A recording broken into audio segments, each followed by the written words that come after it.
তো শীতের সন্ধিটা কিন্তু আমার একদমই কাটতে চায় না, বসে বসে খুব বোর লাগে। তো আজকে ভাবলাম কিছু চটপটা বানানো যাক। তো দেখতে পাচ্ছ আমি এখানে ছোলা মটর এসব নিয়ে নিয়েছি, আর নিয়েছি ধনেপাতা। এটা কিন্তু আমাদের গাছের ধনেপাতা, এর টেস্ট কিন্তু অসাধারণ এবং গন্ধটাও। আর এখানে আছে আলু সেদ্ধ, শসা কুচি, পেঁয়াজ কুচি, টমেটো কুচি এসব নিয়ে নিয়েছি। আর আমি আলুটাকেও চামচে করে হালকা ম্যাশ করে নিয়েছি, এটার উপর দিয়ে দিলাম। এরপর দেবো লঙ্কা গুঁড়ো আর দিয়েছি গোলমরিচ গুঁড়ো। আমি একটু ঝাল ঝাল করেছিলাম, আর তোমরা দেখতে পারে কাঁচা লঙ্কাও আছে পাশে। তো এগুলি দিয়ে দেওয়ার পর ভালো করে মাখিয়ে নেবো সুন্দর করে।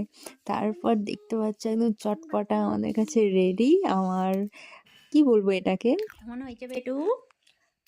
আমি দেখি খাই না। আর বেটুরও এখানে খুব সুন্দর লেগেছিল। বেটুকে শুধু নুন মাখিয়ে দিয়েছি, আর আমি একদম করেছি ঝাল ঝাল। বাড়ির সবার খুব পছন্দ হয়েছিল। তো তোমরা বানিয়ে ফেলো।